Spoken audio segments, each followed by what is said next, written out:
शायर इस्लाम मद्दाह खैरुल अनाम हज़रत हाफिज़ कारी वसीम अहसनी सल्लमहु और हाफिज़ कारी मुजाहिद साहब किबला, हमारे नाजिम साहब, इज़्ज़त माब इमाम साहब, इस्लामी रिश्ते की पर्दा नशीन माँ और बहनों, अजीज़ दोस्तों, तमाम को अस्सलामु अलैकुम व रहमतुल्लाहि व बरकातुहू।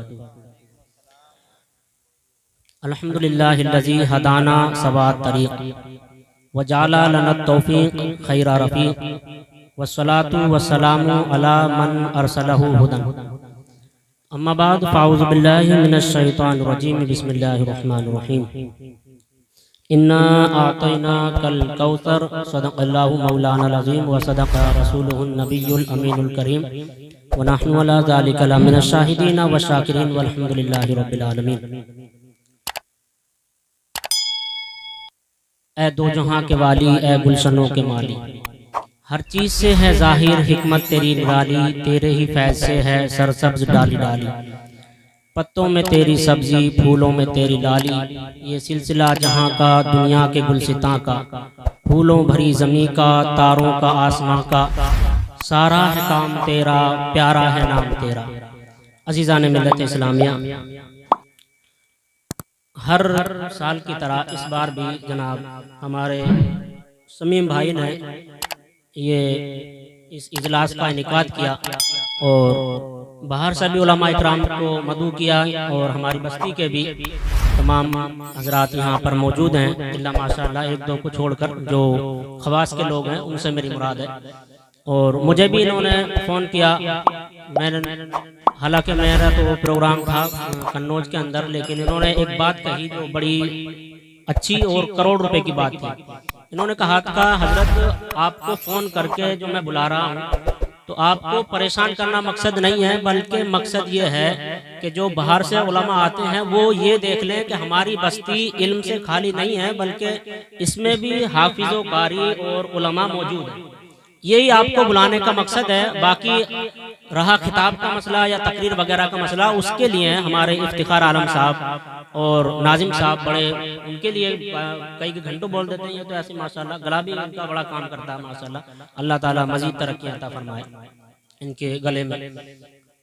आइए हम और आप एक मरतबा अपने प्यारे आका मौला हुजूर सैयद दो जहां सरवर अंबिया पर दुरूद पाक पढ़ें। अल्लाहुम्मा सल्ली अला सय्यिदिना मौलाना मुहम्मद मुबारक वसल्लम सल्लु अलैहि सलातु व सलामुन अलैका या रसूलल्लाह सल्लल्लाहु तआला अलैहि वसल्लम।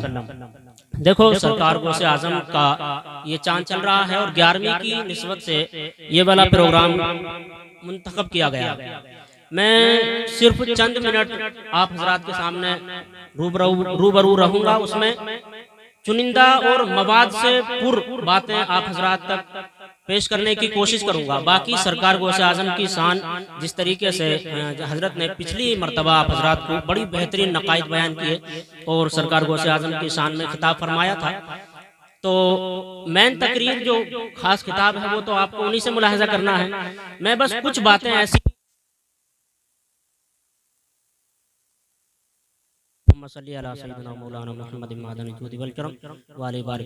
तमामी हजरात एक मरतबा कलमा शरीफ पढ़ लें।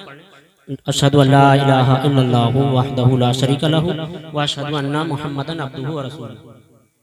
देखो अभी क्या होता है, हमारे यहाँ जैसे प्रोग्राम होते हैं, जलसे वगैरह होते हैं, तो कदीम ज़मानों में जब जलसे होते थे तो उसमें सबसे पहले क्या होता था कि हमारे उलमा हमदे बारी ताला बयान करते थे, यानी अल्लाह तबारक व तआला की हमद पर बात करते थे।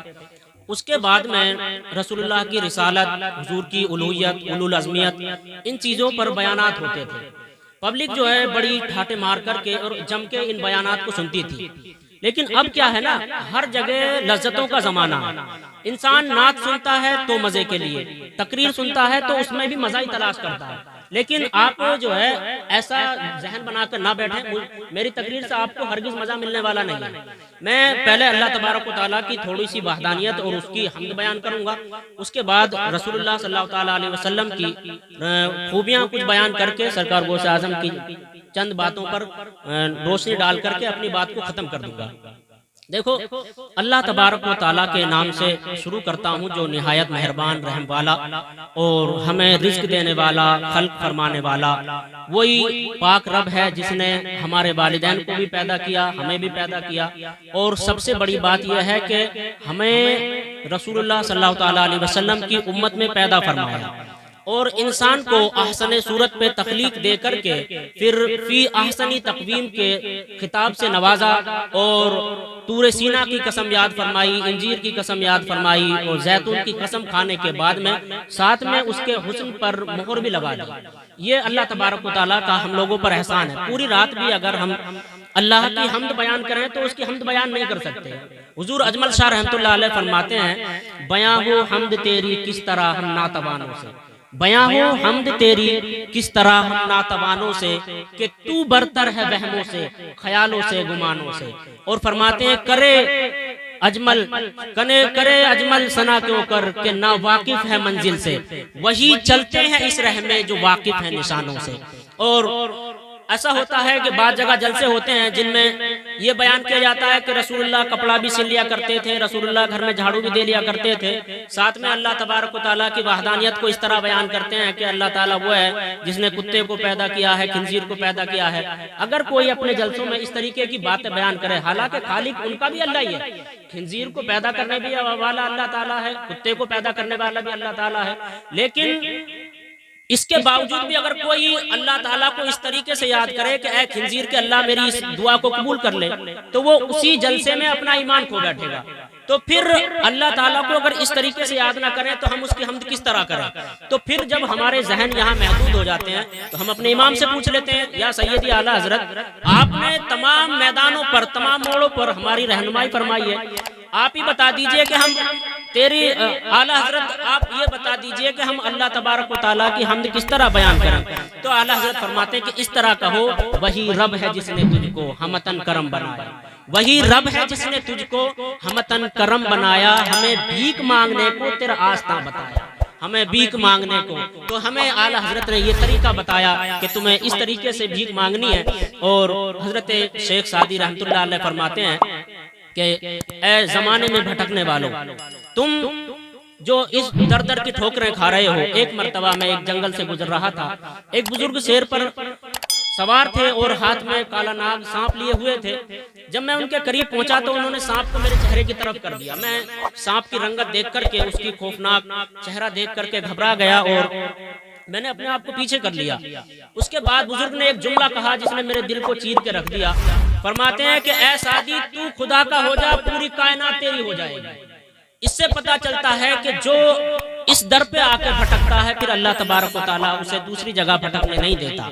और अल्लाह ताला ऐसा मेहरबान है जिसने हमें हमारा सबक याद दिलाया, या अय्युहल इंसानु मा गर्रका बिरब्बिकल करीम, ऐ भागने वाले, ऐ भटकने वाले, तू कहाँ भटक रहा है? लौटा। आज भी अगर तू गुनाह कर करके थक गया है तो लौट आ, तेरे रब की रहमत अभी तक नहीं थकी है। बस एक बार तौबा करके मेरी बारगाह में आ जा। अगर समुंदर के झाग की बराबर भी तेरे गुनाह होंगे, उन सबको भी मैं खत्म करके नेकियों में तब्दील कर दूंगा। और ये अल्लाह के लिए कोई बड़ी बात नहीं है। अल्लाह तबारक ताला ने फिर अपने महबूब की शान बयान फरमाते हुए फरमाया, वरफ़अना लका ज़िक्रक, ऐ महबूब मैंने तेरे जिक्र को बुलंद कर दिया। और किस तरह बुलंद किया कि देखो, अल्लाह के महबूब अलैहिस्सलातु वस्सलाम की हदीस है, कानत बनी इसराइल तफर्रक़त अला सिनतैनि व सबईना मिल्लतन व तफ्तरिक़ु उम्मती अला सलासिन व सबईना मिल्लतन कुल्लुहुम फिन्नार इल्ला मिल्लतन वाहिदा। हुजूर फरमाते हैं कि मेरी बनी इसराइल जो कौम थी वो 72 फिरकों में बट गई थी, मेरी कौम 73 फिरकों में बट जाएगी। कुल्लुहुम फिन्नार, सब के सब जहन्नम में जाएंगे, इल्ला मिल्लतन वाहिदा, एक के अलावा। वो कौन है? हुआ अहलु सुन्नत वल जमात, और वो अहले सुन्नत वल जमात है। पता ये चला कि उम्मत जब 73 फिरकों में बट जाएगी तो कम होगी ना। जब उम्मत 73 फिरकों में बटी तो कम होगी। अब रसूलुल्लाह के जमाने में उम्मत थी एक प्लेटफॉर्म पे, अब हो गई 73 प्लेटफॉर्म पे। और अल्लाह फरमाता वरफ़अना लका ज़िक्रक, हमने तेरे महबूब, ए महबूब, हमने तेरे जिक्र को बुलंद कर दिया। तो जब उम्मत तो 73 जगह बट गई, उसके जिक्र को बढ़ाने वाला होगा कौन? तो आपने ये देखा होगा कि जिस दिल्ली के अंदर जब पूरी रबीउल अव्वल शरीफ का मौका आता है, उससे 10-12 दिन पहले देवबंदी वहाबी चिल्लाना शुरू कर देते हैं कि इस दिन तो रसूलुल्लाह की मौत हुई थी, इस दिन रसूलुल्लाह पैदा नहीं हुए थे, लेकिन जैसे ही 12वीं शरीफ का वो चांद निकलता है 12 तारीख का, तो पूरी दिल्ली के एक एक बच्चा अपने हाथों में झंडी लेकर के, सारे वहाबियों का देवबंदियों का मुंह तोड़ करके ये झंडी उठाता हुआ ये कहता है, हक के शहदाई हैं, बातिल को कुचल डालेंगे, गर्दिशे वक्त भी उलझे तो मसल डालेंगे, हमने जिस मुल्क को चाहा है बदल डाला है, हम जिस दौर को चाहेंगे बदल डालेंगे।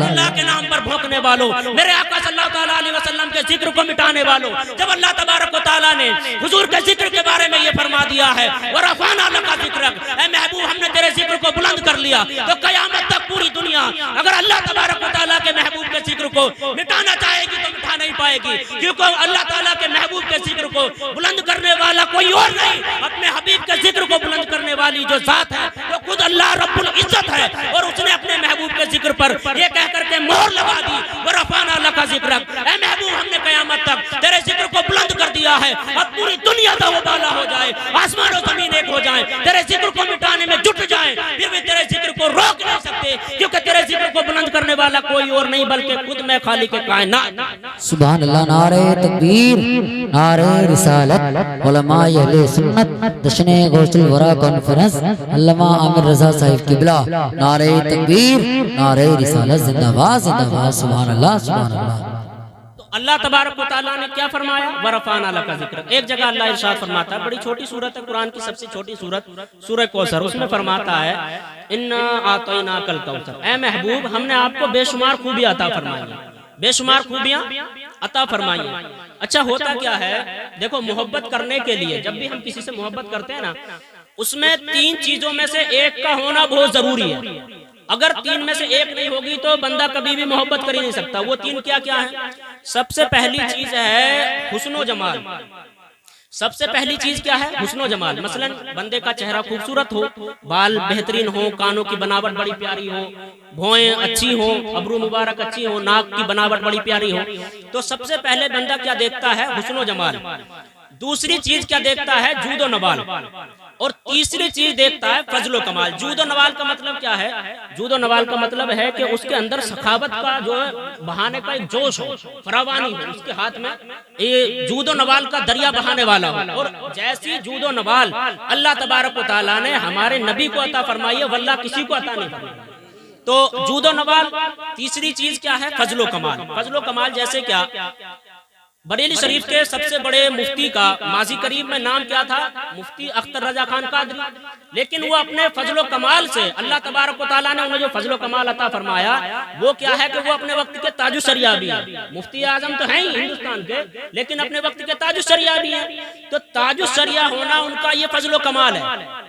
अब रसूलुल्लाह तो रसूल आजम हैं, हबीब खुदा हैं, उनकी शान का तो कहना ही क्या है। तो अल्लाह तबारक व तआला ने ये तीनों खूबियां सबसे बढ़ चढ़ कर हुजूर में अता फरमाई। जूदो नवाल के बारे में आला हज़रत फरमाते हैं, वाह क्या जूदो करम है शहे बता तेरा, नहीं सुनता ही नहीं मांगने वाला तेरा। या रसूलुल्लाह, अगर किसी के दर पे जाओ, दिल में होती है तो दे देता है, दिल नहीं होता तो नहीं देता। लेकिन आपका वो दरबार है कि जहां से नहीं लफ्ज़े नहीं तो सुनता ही नहीं मांगने वाला। तो वाह क्या जूदो करम है शहे बता तेरा, नहीं सुनता ही नहीं मांगने वाला तेरा। अच्छा एक चीज और बड़ी देखो, अल्लाह के महबूब अलैहिस्सलातु वस्सलाम की एक खासियत और मैं बता दूं। हदीस शरीफ है मिशकात शरीफ में कि उहद के मैदान में जंग हो रही थी। उहद, अब मैदान में जंग बड़ी घमासान थी, कुफार की तादाद बहुत ज्यादा थी और मुसलमानों की तादाद कम थी, और मुसलमान हर जमाने में कम रहे। तो क्या हुआ कि हजरत कतादा फरमाते हैं रसूलुल्लाह सल्लल्लाहु अलैहि वसल्लम पर काफिरों ने तीरों को बरसाना शुरू कर दिया। अब तीरों की बारिश हो रही है। जब तीरों की बारिश होना शुरू हो गई तो हजरत कतादा फरमाते हैं कि एक काफिर का तीर ऐसा आया कि अगर मैं हाथ भी आगे करता तो मुमकिन था कि हाथ उठने में देर हो जाती और तीर पार निकल के रसूलुल्लाह को लग जाता। तो फरमाते हैं हजरत कतादा कि मैंने एक लम्हे के लिए भी तामुल न किया, बल्कि अपने रुखसार मुबारक को एकदम अपना जो चेहरा था उसे तीर के आगे कर दिया। अब जब तीर के आगे किया तो फरमाते हैं कि उस काफिर का तीर ऐसा आकर के लगा बेतुका कि उसने आंख का जो ये गुल्ला होता है इसको बाहर कर दिया। जब आंख का गुल्ला बाहर हो गया हजरत कतादा तो बिल्कुल बेबस हो गए। उन्होंने क्या किया कि आंख के गुल्ले को उठाया, हाथ पे रखा और रसूलुल्लाह की बारगाह में हाजिर हो गए। या रसूलुल्लाह, आपका दिफा कर रहा था हुजूर, और एक काफिर का तीर आया और उसने मेरे आंख का गुल्ला बाहर कर दिया। अब सारे लोग इस बात को बखूबी, जाहिल से जाहिल आदमी भी ये फैसला कर लेगा कि भाई जिस बंदे की आंख निकल गई है तो वो आंख ही तो मांगने आएगा रसूलुल्लाह की बारगाह में। आंख लेकर के आए हैं तो मर्जी क्या है कि या रसूलुल्लाह आंख वापस फरमा दीजिए। लेकिन अल्लाह के महबूब अलैहिस्सलातु वस्सलाम का दरिया देखो, दरिया रहमत देखो। हुजूर फरमाते हैं जैसे आए या रसूलुल्लाह आंख बाहर निकल गई, आंख का गुल्ला बाहर निकल गया, तो हुजूर ने ये नहीं फरमाया कि लाओ इधर तुम्हारी अभी आंख ठीक किए देता हूँ। रसूलुल्लाह ने एक मौका और दिया, फरमाने लगे कि ए कतादा ये बताओ कि आंख चाहते हो या जन्नत, बताओ।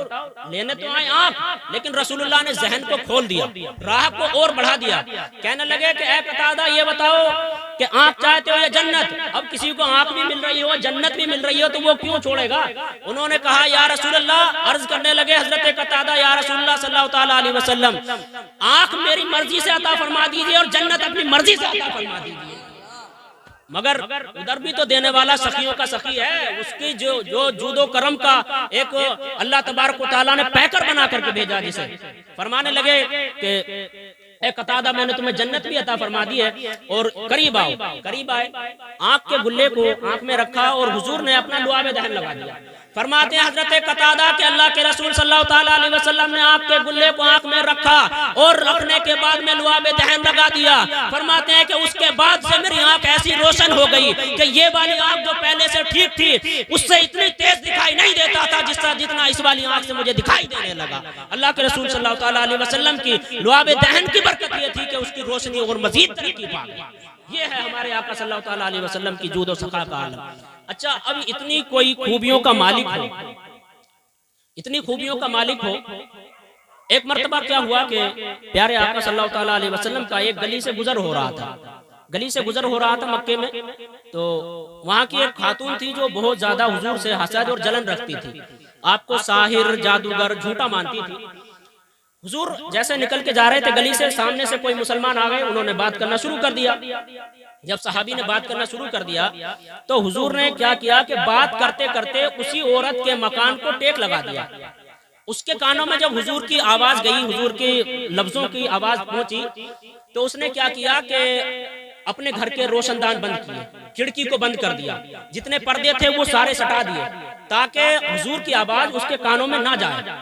लेकिन होना क्या था कि हुजूर ने बात करते करते उसके मकान से जब यूं करके टेक लगाया तो वो औरत जो है तेजी के साथ उतर के आई और उसने कहा कि या रसूलुल्लाह, आप मेरे घर के पास खड़े हुए बातें कर रहे हैं, हुजूर मुझे भी कलमा पढ़ा के मुसलमान कर लीजिए। अभी तो हसद कर रही थी, अभी क्या हुआ। तो फरमाने लगे कि हुजूर ने अल्लाह तबारक व तआला की बारगाह में दरियाफ्त किया तो अल्लाह तबारक व तआला ने फरमाया, ए महबूब, तूने जिसके मकान से अपनी पुश्त को लगा दिया, मेरी शान को ये गवारा नहीं कि वो जहन्नम की आग में जले। ए महबूब, तूने उसने अपने खिड़की दरवाजों को बंद किया, अपने रोशनदान को बंद किया, लेकिन मैंने तेरी पुश्त की बरकत से उसके दिल के दरीचों को खोल दिया। बस उसके दिल को दरीचों को खोलना था कि अल्लाह तबारक व तआला के महबूब के हाथ पर कलमा पढ़ के मुसलमान हो गए। सुभान अल्लाह। नारे तकबीर, नारे रिसालत, जश्न गौसुल वरा कॉन्फ्रेंस, मौलाना आमिर रजा साहिब किबला, फैजाने सरकारे मदीना, फैजाने सरकारे मदीना, फैजाने औलिया इकराम, करामत हुजूर सल्लल्लाहु अलैहि वसल्लम। नारे तकबीर, नारे रिसालत। अच्छा, ये किसकी वजह से मिला? अल्लाह तबारक व तआला के रहम का दरिया, करम का दरिया किसकी वजह से मिला? सब रसूलुल्लाह के सदके में मिला ना। एक आखिरी हदीस ये हुजूर की बारगाह में मैं पेश करता हूँ।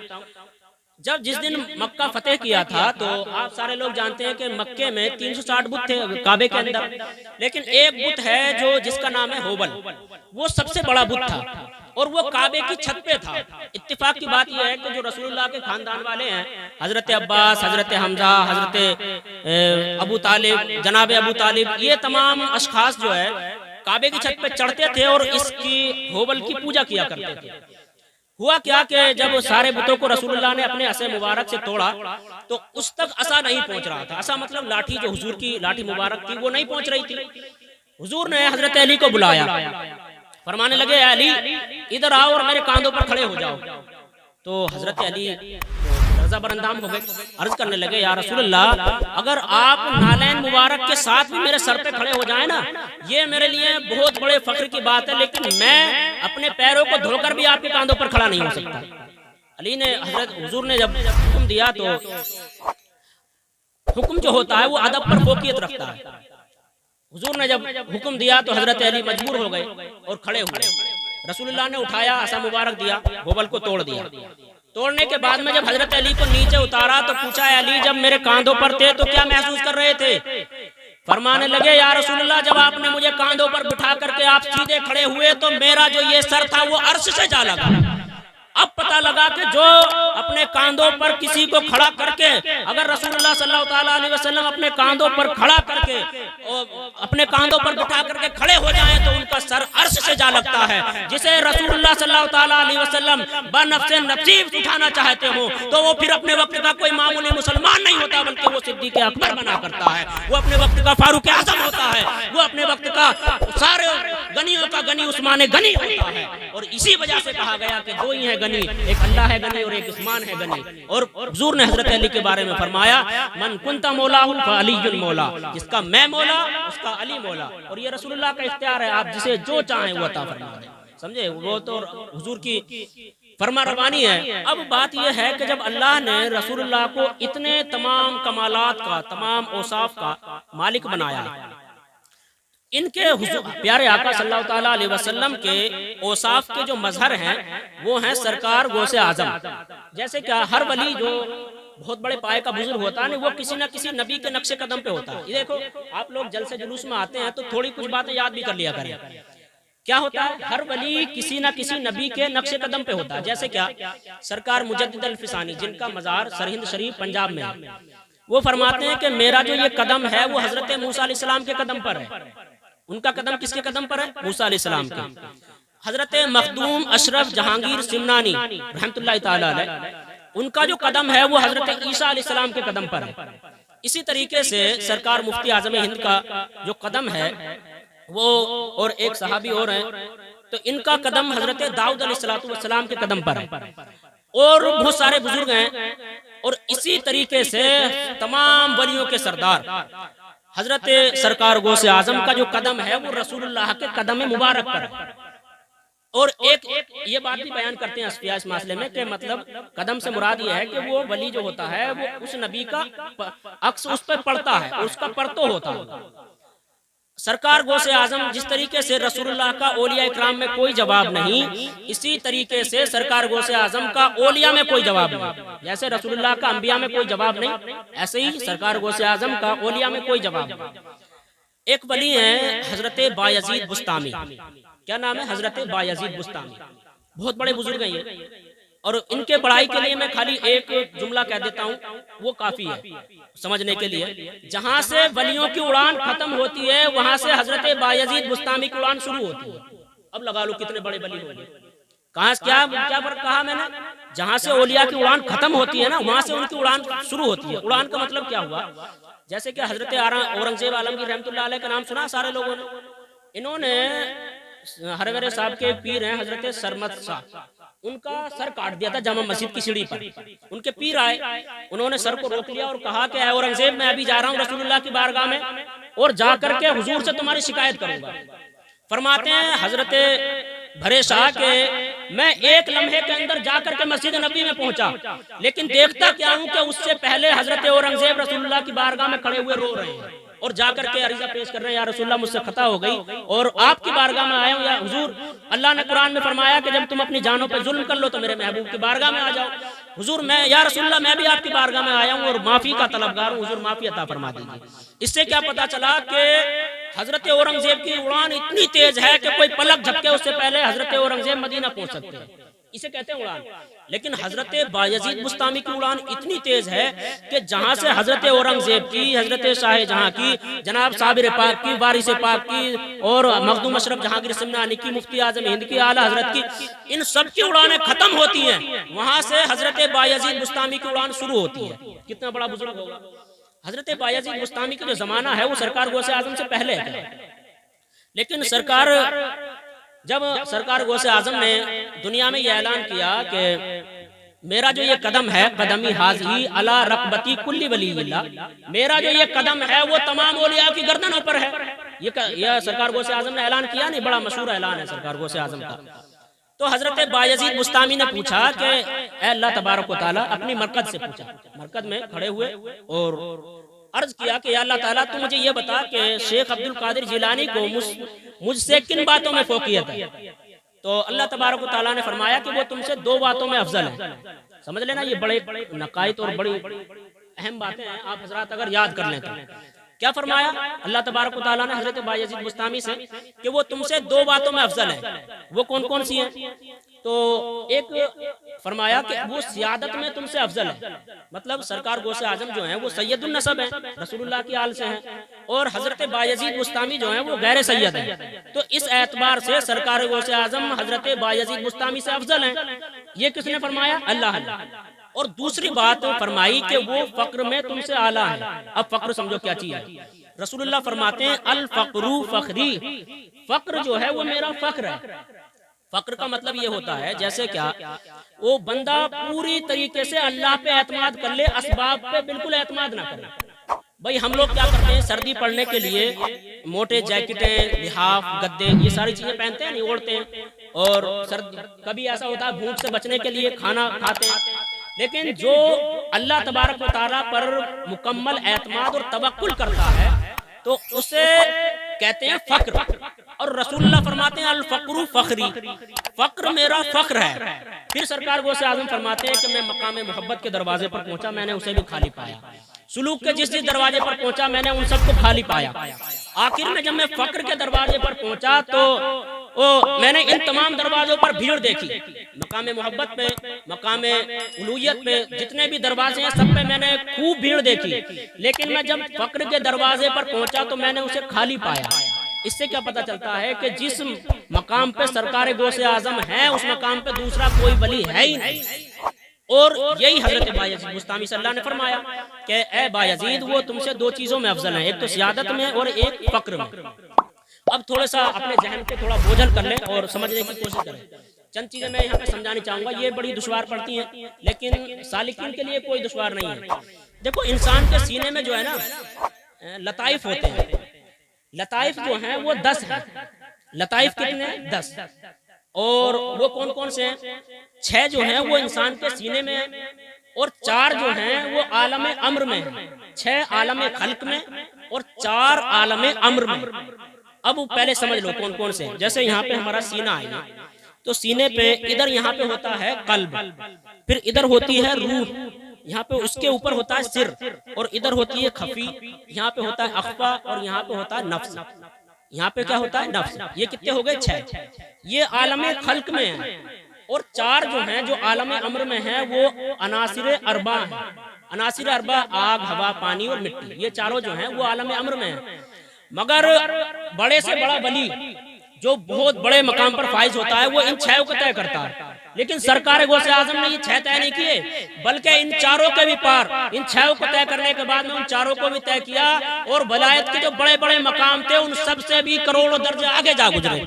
ये है मकाम हमारे गौसे आजम का। अब हालांकि ये बातें जो है ना बड़ी तुम्हारे जहनों पर बोझल है, क्योंकि अब क्या जमाना रह गया है, हम लोग वाकई सुनने चाहते हैं, कहानियां सुनना चाहते हैं। जैसे क्या हमारे यहाँ पे एक बार प्रोग्राम हुआ तो एक मुकर्रिर साहब हमने बुलाए, बड़ी इज्जत के साथ बुलाया हजरत को।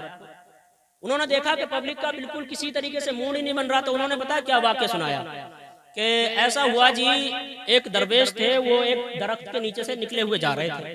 जब दरख्त के नीचे निकले जा रहे थे तो उनके चेहरे पे ऊपर से पानी गिरा। जब पानी गिरा तो उन्होंने रुक करके देखा तो क्या देखते हैं कि ऊपर कौवा बैठा हुआ है। कौवा बैठा था, दरवेश रुक गए। उन्होंने कहा कि भाई क्या बात है, आज तुम रो रहे हो, आज कौवा कभी रोता हुआ नहीं देखा। तो कौवे ने कहा कि हुजूर ये जो मैं जिंदगी जी रहा हूँ ये भी कोई जिंदगी है जिसकी दीवार पर जाके बैठ जाओ वो उड़ा के मार देता है। कोई पसंद नहीं करता, ना कोई मेरी आवाज पसंद करता है, ना कोई रंग पसंद करता है, ना कोई मेरा चर्चा करता है। तो कहने लगे कि अच्छा तो तुम क्या चाहते हो? कहने लगे कि मैं इस जिंदगी से छुटकारा चाहता हूँ। तो दरवेश ने कहा कि हम तो तुम्हें कुछ और बना देंगे, लेकिन जो आप बनना चाहते हो, क्या बनना चाहते हो? कहने लगे कि मैं तोता बनना चाहता हूँ। तो उन्होंने कहा कि अच्छा तोता। कहने लगे मैं तुम्हें तोता तो बना दूंगा, लेकिन पहले एक बार तोते से जाके पूछाओ कि वो अपनी जिंदगी से खुश है या नहीं है। गए तोते को तलाश किया तो वो पेड़ों में धंसा हुआ फल खा रहा था। 4-5 चक्कर लगाए, उसके बाद में चूंकि पेड़ भी हरा था, तोता भी हरा था, 4-5 चक्करों के बाद में वो दिखाई दिया। उससे तोते से जाकर के मुलाकात की, कहने लगे कि भाई आप तुम्हारी क्या जिंदगी है यार, हरा हरा बाग और तुम्हारा भी हरा हुआ रंग, हर इंसान तुम्हें मिट्टू मिट्टू बुलाता है, हर इंसान पालने की कोशिश करता है, फल खिलाता है, अपने हिस्से का सामान दे देता है, आपकी कितनी बेहतरीन जिंदगी है। तो तोता गुस्से में आ गया, कहने लगा कि अच्छा ये भी कोई जिंदगी है, अभी तुम आए मुझे तलाश करने के लिए तो 7 चक्कर तो तुमने ऐसे मार दिए ढूंढने में, और 7 चक्कर मारने के बाद में तुम्हें मैं फिर मिला, तोता भी हरा, पेड़ भी हरा, ये कोई जिंदगी है। तो उसे लगा तो कौवे को कि यार इसका मतलब ये भी अपनी जिंदगी से खुश नहीं है। कहने लगे तो फिर कहा ये जिंदगी मेरी जो जिंदगी है बेकार है, मैं इसमें खुश नहीं हूँ। कहने लगे तो फिर किसकी जिंदगी अच्छी है? उसने कहा कि सबसे जो अच्छी जिंदगी है वो हंस की है, क्योंकि वो कितना सफेद चिट्ठा, हर इंसान उसकी तारीफें करता है, इतिहासों में उसका नाम आता है। कहने लगे तो फिर बाबा के पास चल रहे हैं, उनसे कहते हैं वो हमें हंस बना देंगे। बाबा के पास आए, हुजूर ऐसा कीजिए हमें हंस बना दीजिए। दरवेश ने कहा कि ठीक है हम तो हंस भी बना देंगे, लेकिन पहले हंस से जाकर पूछाओ कि वो अपनी जिंदगी से खुश है। वो गए हंस के पास, कहने लगे कि आप अपनी जिंदगी, तुम्हारी क्या जिंदगी है यार, कितना अच्छी जिंदगी बसर कर रहे हो। तो उन्होंने कहा, हंस जो है गुस्से में आ गया, कहने लगा कि ये भी कोई जिंदगी है? अरे जो आता है वो पता ही नहीं लगता कि वो दरिया को देख रहा है, पानी को देख रहा है, या मुझे देख के खुश हो रहा है। मुझे तो इसी बात का बहुत मेरा नजरिया खराब हो जाता है, मुझे पता ही नहीं लगता कि लोग मुझे देखना है कि दरिया को देखना है। सर्दी हो तो इसी में रहो, गर्मी हो तो इसी में रहो, ये भी कोई जिंदगी है? उनका दिमाग चकरा गया कि यार ये भी अपनी जिंदगी से खुश नहीं है। कहने लगे तो फिर कहा मैं इस जिंदगी से खुश नहीं हूँ। तो उन्होंने पूछा कि आप क्या बनना चाहते हो? उसने कहा कि मैं मोर बनना चाहता हूँ। कहा अच्छा आप चलो दरवेश के पास। दरवेश की बारगाह में कहे, हुजूर ये तो अपनी जिंदगी से खुश नहीं है, ये तो मोर बनना चाहता है। कहा अच्छा हम तो मोर भी बना देंगे, लेकिन पहले मोर से जाके पूछाओ कि वो अपनी जिंदगी से खुश है। मोर के पास गए, कहने लगे कि भाई आपकी क्या जिंदगी है, अल्लाह ने सारे परिंदों में सबसे ज्यादा खूबसूरत आपको बनाया है, रंग बिरंगे पर अता फरमाए, जंगल में आपका राज अता फरमाया, और हर शख्स आपको देखने की कोशिश करता है। कहा अच्छा ये भी कोई जिंदगी है, आओ मेरे पास। उन्हें लेकर के गया तो थोड़ी दूर जाकर के क्या देखा कि एक मुंडी मोरनी पड़ी हुई थी। कहा ये मेरी माँ है। सारे पर नोच दिए इसके शिकारियों ने, और क्या करेंगे, जाकर के बाजार में उन परों को बेचेंगे। जिसके पर नोच दिए जाए सुंदरता के नाम पर, खूबसूरती के नाम पर, वो भी कोई जिंदगी है? तो कहने लगे कि यार फिर अपनी जिंदगी से खुश है कौन? कहा कि अपनी जिंदगी से खुश कौन है, ये बाबा से पूछ लेते हैं। कहा हुजूर ये भी परेशान है, हमें समझ नहीं आ रहा कि जिंदगी है किसकी बेहतर, आप बता दो कि किसकी जिंदगी बेहतर है। तो सारे लोगों ने, कौवे ने और तोते ने, उन्होंने मिलकर कहा, मोर ने, कि सबसे अच्छी जिंदगी जो है वो कौवे की जिंदगी है, क्योंकि इसकी जिंदगी में ना कोई इसे पिंजरे में बंद करना चाहता है, ना कोई दुश्मनी रिमोट लेना चाहता है, कोई इसका दुश्मन नहीं है, लेकिन हमें हर शख्स पकड़ना चाहता है, कैद करना चाहता है। तो आज के जमाने में हमारी जो कौम है ना, वो ऐसी तकरीरें सुनने की आदी हो गई है। जब इल्म नकाइद बयान करने लगो, भाई बिस्मिल्लाह में उसके नीचे बिस्मिल्लाह के ज़ेर क्यों आया, बिस्मिल्लाह क्यों है, बसमल्ला या बुस्मिल्लाह क्यों नहीं है, अल्हम्द जो है अल्हम्द शरीफ वो कुरान में सबसे पहले क्यों रखी गई, हालांकि इकरा सबसे पहली सूरत है। ये वाली तकरीरें सुनने पसंद नहीं करती हमारी कौम आज के टाइम में। इसी यही वजह है कि पूरी बस्ती का आप जायजा लो। पता है, एक गूगल पे जब आप सर्च करेंगे तो गूगल आपको दिखाएगा कि पूरी दुनिया में जो सबसे ज्यादा किताबें पढ़ने वाली कौम है वो यहूदियों की कौम है। यहूदी 24 घंटे में 18 घंटे पढ़ते हैं। और मुसलमानों के बारे में रिसर्च की अभी अंग्रेजों ने, तो मुसलमान पूरे 1 साल में 6 मिनट पढ़ते हैं। और उसमें भी पता ज्यादा पढ़ने वालों की तादाद किसकी? बस हाफिजों की, कारियों की, तलबा की। हमारी कौम कहाँ जाकर सो गई है? मतलब किसके पीछे जा रहे हो? बिल्कुल पूरी कौम इल्म से दूर और नमाजों से, हर चीज से दूर। इतनी शर्मिंदगी, इतने उसके वो उठाने पड़ रहे हैं। एक वो सरकार गौसे आजम का जमाना था कि जिस जमाने में जैसे उस जमाने के जाहिल थे ना, वो हमसे आला थे पढ़े लिखों में। उस सरकार गौसे आजम के कदमों में जो लोग पड़े हुए थे वो हमसे आला थे। जैसे क्या, पिछले साल हजरत ने एक वाकया बयान किया था कि सरकार गौसे आजम के दरवाजे पर एक शख्स पानी भरता था ना, कुतुब जो 2 अब्दाल आए थे उनके साथ चला गया सफर में, तो उसके सदके में अल्लाह तबारक व तआला ने उन्हें जितनी रोटियां मिलती थी उससे ज्यादा अता फरमाया। जो दरवाजे पर पानी भरता था, ये आलम था उस जमाने के मुसलमानों का। हम लोग खाली नाम लेने के रह गए हैं। बहरहाल इन सारी चीजों को अपने अंदर पेवस्त करने की कोशिश करो। सरकार गौसे आजम से जो कुछ हमने सीखा है उन्हें अपने अंदर उतारने की भी कोशिश करो। अभी अब आपको उनकी नातें सुननी है, तकरीरें भी आपको समाअत करनी है। बहरहाल मुझसे जो भी लफ्ज़िशें खताएं हुई हों, अल्लाह तबारक व तआला की बारगाह में दुआ करता हूँ कि अल्लाह तमाम खताओं को माफ़ फरमाए और हमारे इन अकाबरीन का, इन तमाम उलमा का साया हमारे सरों पर तादिर कायम दायम रखे।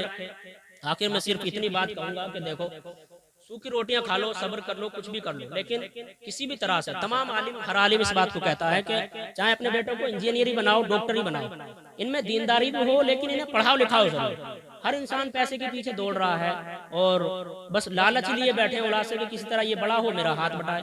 अरे हाथ बटा भी दिया तो फिर